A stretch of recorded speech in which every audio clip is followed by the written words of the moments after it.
Well, I'll deal with every day. So, yeah, he was like, we're rooting for you. So at least he's got it. He's rooting for us. So, Yeah. all right. So we are getting into functions and so some graphing. So graphing might have been something maybe in Algebra 1 the first time around you didn't really love. I think graphing is one of those things that once it clicks for you, like you're gonna be comfortable with it, but we just gotta get you to that point where you are comfortable.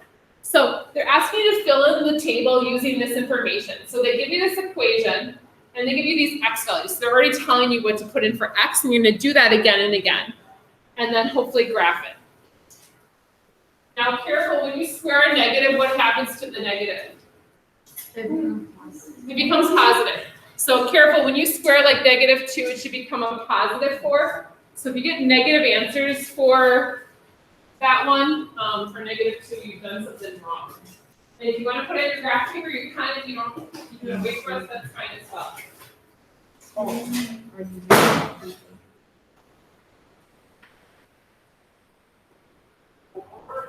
One, two, three, 1, 2, 3, 4.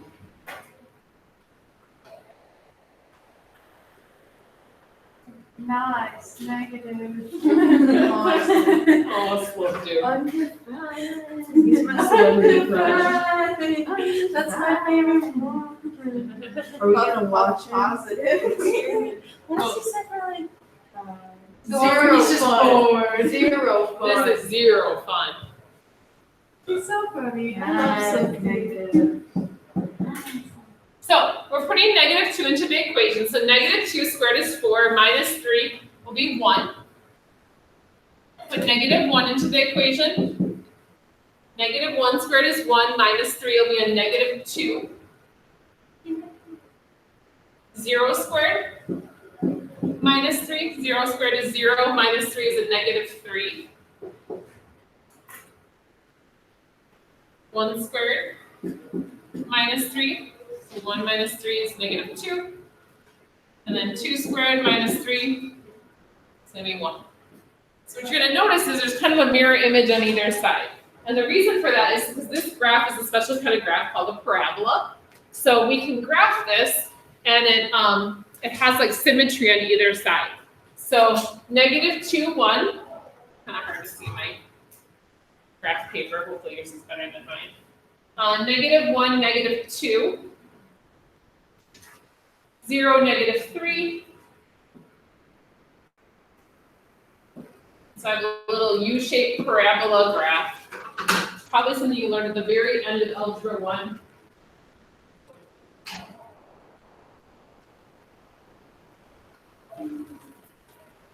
Now we consider this a function.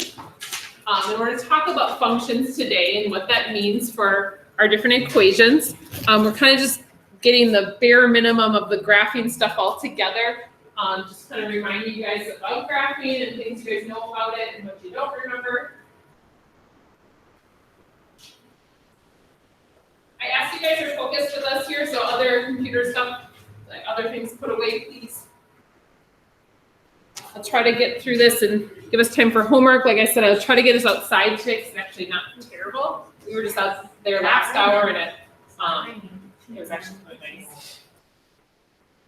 Don't complain about it being cold. At least it's not raining. Actually, I think it's warmer outside than it is in here, to be honest. Like, Really? yeah. Well, I don't know. It's nighttime. It's just so nice outside. Maybe. I think Abby Portrait did. I don't know if that helps. Most people stood. So we're talking about a relation, and in terms of a relation, just like in your life, you have relationships. Relation is the correlation between variables, how variables relate to one another, so how they interact. So one causes the other one to go up or down. So the correlation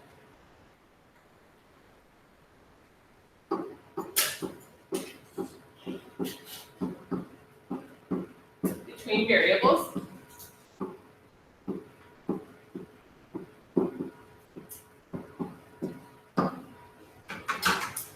so the warmer the temperature, the more likely it is we go outside, maybe, like a correlation.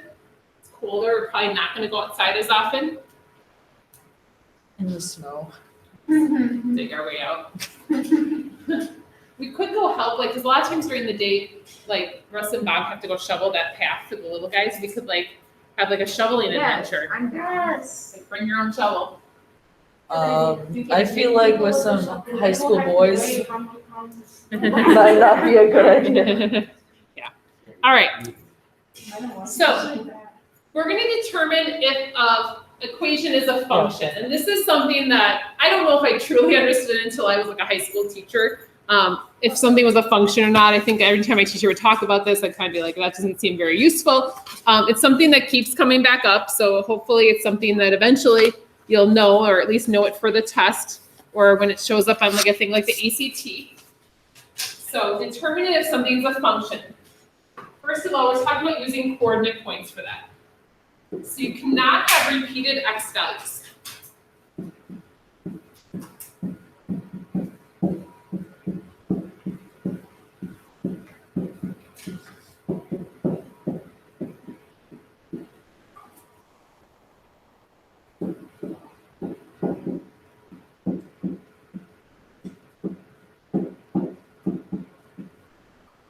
You can't have repeated x values for the same y value. I'll show you guys what I mean.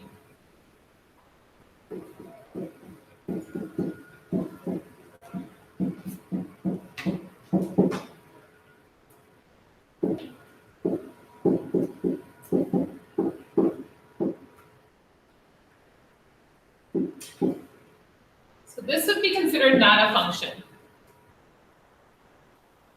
So let's say you babysit for your neighbor, or take your neighbor's dog for walks, and you do that 3 times or for 3 hours. And one day they pay you $15, another day they pay you $20.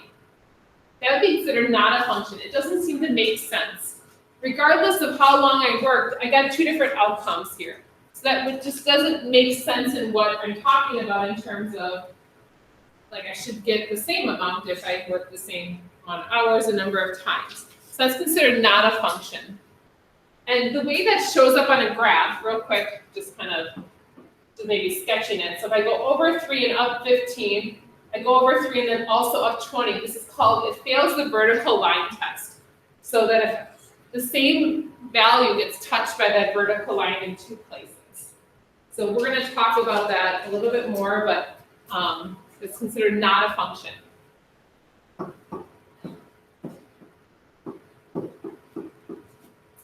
Now it is okay for the y to repeat. So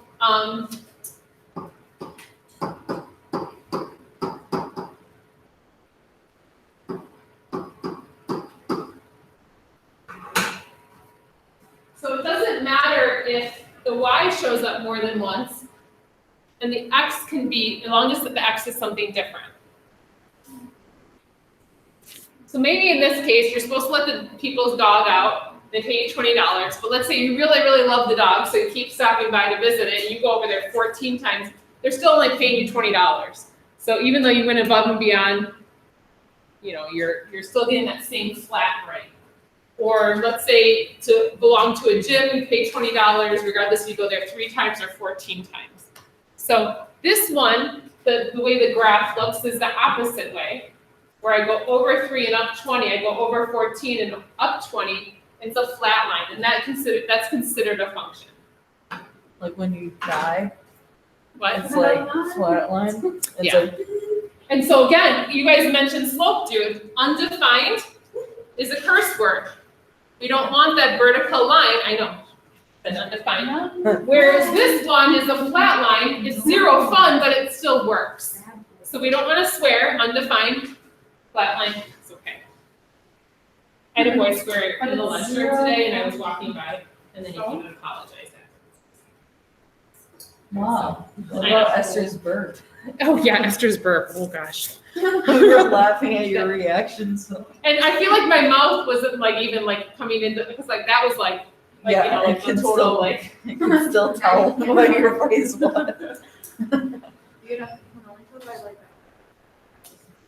I know. I feel like my eyes have become really expressive. You can't tell that. Okay. So guys, we're gonna talk about, you can also use something called mapping. Now again, this is something that, that you don't see super often, but you have to know how to use it anyhow. So I wanna mention it to you guys. So we're gonna talk about not a function versus a function again. So we'll start with not a function. I'll use those same two. So what a mapping looks like is kind of like little pods there. Remember the numbers I used the last time.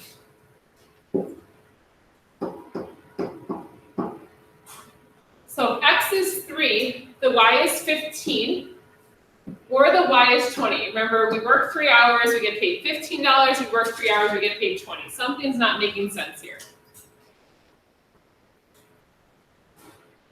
So this is considered not a function because there's 2 arrows leaving the 3. Whereas it could be a function if we go the other way. So if we have 3 and 14 and we both get paid 20, even though one's a much better dog sitter than the other, they'll get paid at $20 flat rate. So the difference between those is where the fact that there can only be a single arrow leaving each x. So that's just another method they're going to show you guys, like either in your book or if you look online, talking about functions or not a function. So, domain and range. You learned about this again in algebra. Does anyone remember what it's like, what it is, or what it stands for, domain and range? This has all been a long time ago, I know. I know I taught it to you though. So domain is the possible x values. And so it's kind of the x values that can make sense. So you might say that working negative hours doesn't make sense for a domain. So like if I ask you, if you work tonight at McDonald's, how much will you get paid? You're not going to say, well, I'm not working tonight, or I'm working negative 3 hours. Like what is that? There's certain like values for a domain that just don't make sense. So the possible x values is your domain, and then the range is going to be the possible y values. I'll talk about that a little bit later, like why those two ideas are important. So it says, for our first example here, identify the domain and range of each relation, represent the relation using a mapping, so with the little bubbles, and then is it a function? Now, domain and range, actually, if you do a mapping, it kind of does the work for you. So I'm going to put my x values in a bubble, and then I'll put my y values in a bubble. Now, when I do that, I'm basically making the domain. So this is going to be my domain over here, my domain, and then my range.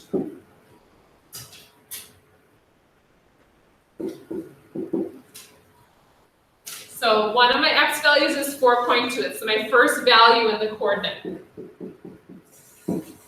Another one is 5.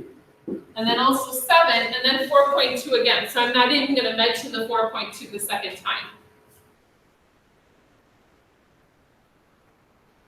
The range then, I like to put them in order. It doesn't really matter though. I'm going to start with 0, 1.5, 2.2, and then 4.8. If you didn't put it in order, it's not the end of the world. It is. So now we're going to draw an arrow connecting the domain to the range. So 4.2 goes with 1.5 because that's its coordinate. It's its partner there. 5 goes with 2.2. 7 goes with 4.8. But then also 4.2 goes with 0. Uh-oh. That's a situation where it doesn't make sense. There are 2 arrows leaving that x value, so this is not a function. I do not remember this. I know you did. Because you know what? You taught it? Well, yeah, and I actually took these notes. Like, these are probably the exact same examples that I did in algebra. So. Yeah, I don't remember this at all. It obviously was super important to you. Yeah, it staked. And clearly, it was memorable. was a memorable lesson. Not ringing a bell. I remember the teacher just not. Yeah. Well, and so it's in the same chapter as Slope Dude, so maybe Slope Dude just overshadows I like know, all the maybe. other things I teach that Slope Dude is probably the most Have you seen it? important. Yeah, I know. All right, so this one, my x values are the first values again. My y values are just two of them, so my range is just 1 and 2. And so again, I'll draw my arrows. Shoot.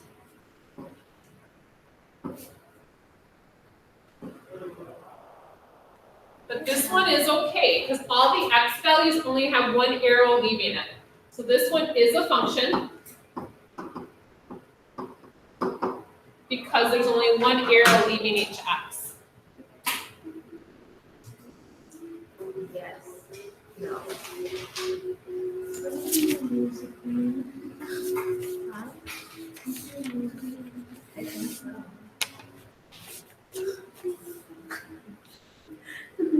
I think that's been like a nightmare of the whole mask thing too, is the kid making noise or talking and I can't tell who's talking because their lips aren't moving. Like that wasn't me. I can talk. I'll smile and then I can talk. I can tell Yeah, you're silent. You know. Put your mask on. At least I don't have it under my nose. Call you a noser. Yeah. All right, so I drew 3 different graphs here on this left side. There's a circle, kind of one that looks a little like a C, and then one that looks like a vertical line. Swear word. Swear word.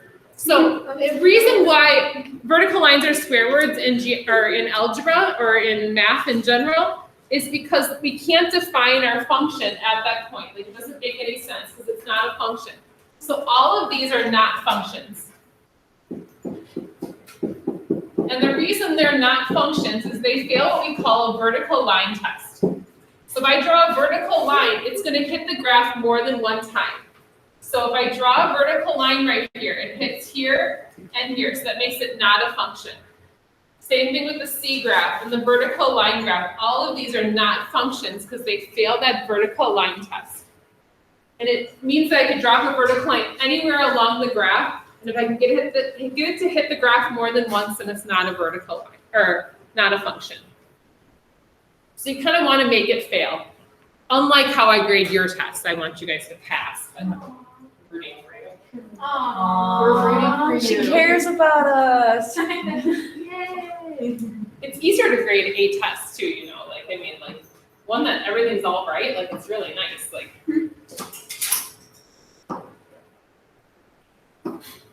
makes me feel like not such a failure as well.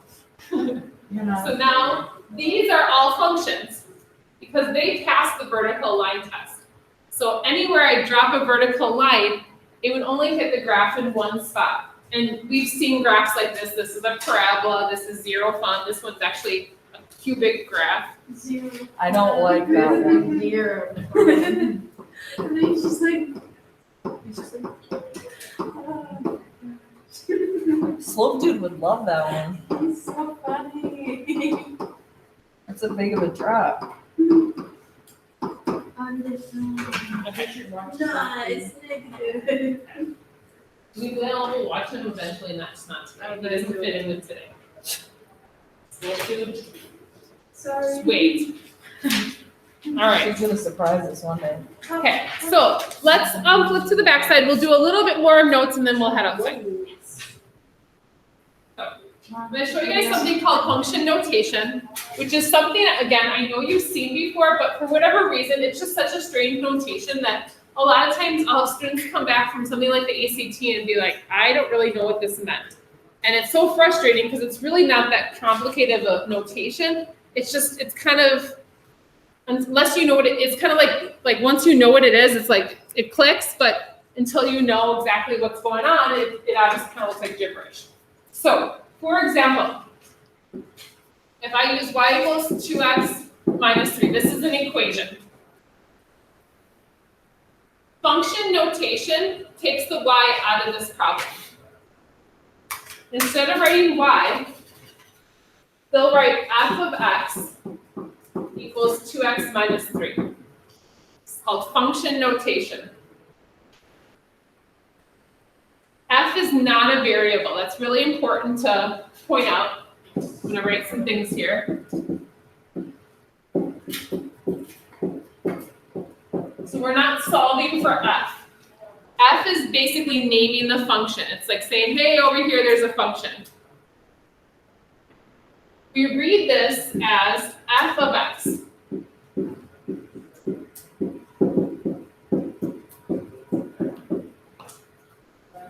And what that means, it's a function involving x.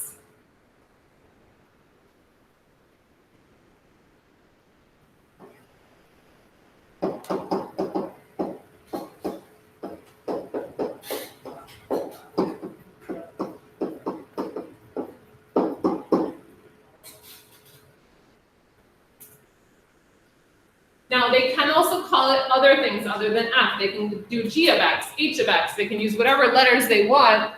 But when they use that notation, that means they're just saying this is definitely a function.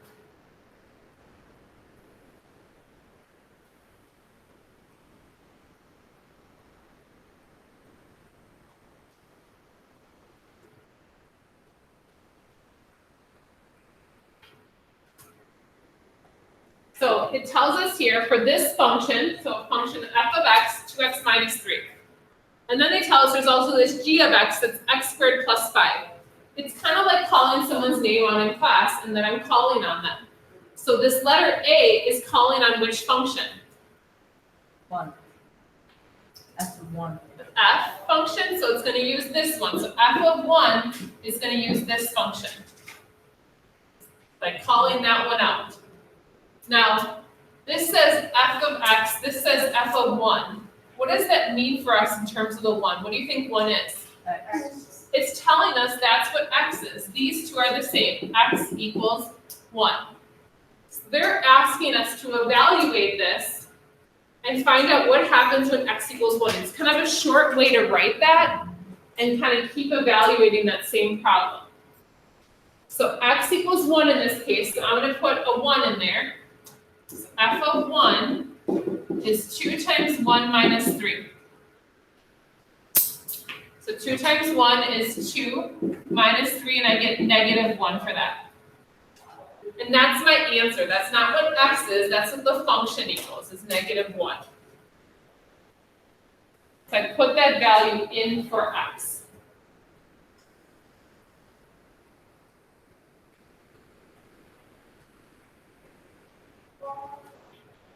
All right, the next one says g of 4.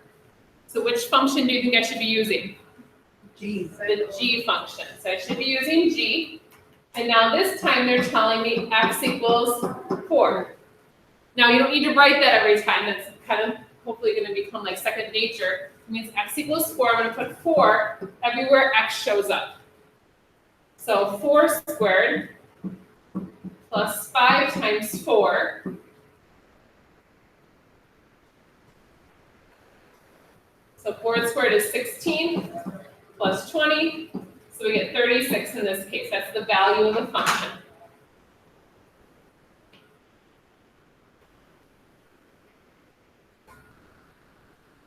All right, see if you can do letter C, g of 3.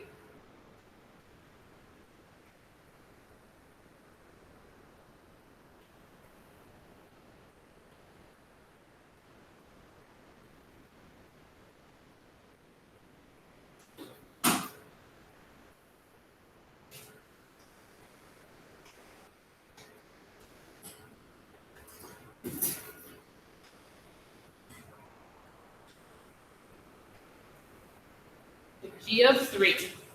So it's telling you which function to use. Then you're putting 3 in for your x. What'd you guys get? 24. 24. So in this case, we're putting it in here. So it's going to be 3 squared plus 5 times 3. So 9 plus 15. So we get 24 for our g of 3. And they can put fractions, they can put negative numbers. That makes sense, like putting those values in. You guys want to try the next 3 here? And then we'll make it a little more complicated with some of the ones on the bottom.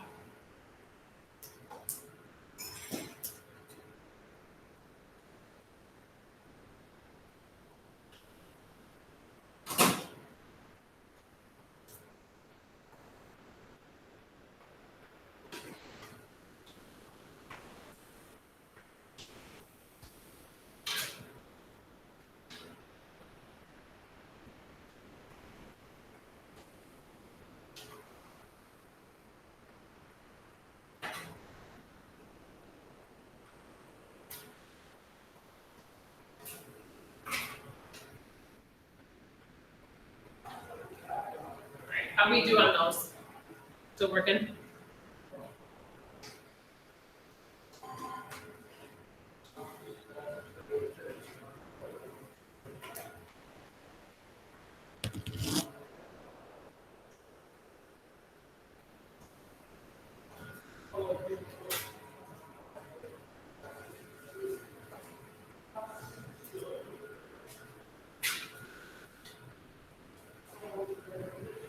All right, so a half. Put 1/2 in for the f function, f of a half. So here I'm doing 2 times a half minus 3. That'll be 1 minus 3, which is -2. So that's the value of the function when x is a half. F of -3, using the same function. So 2 times -3 minus 3. -6 minus 3, so a -9. And then finally, g of -3 is asking us to put -3 into the other function g over there. So -3 squared plus 5 times -3, 9 minus 15. So we end up with, don't forget it's a positive 9, -3 squared. So a -6, right? Yeah. All right, so why don't we pause and take a break? We're gonna finish up the last 3 examples when we get back in, and then, or the last 3 and the rest of the page when we get back in. We'll go outside. One of the things though with being outside is they do ask that, especially since we're out in front of the building,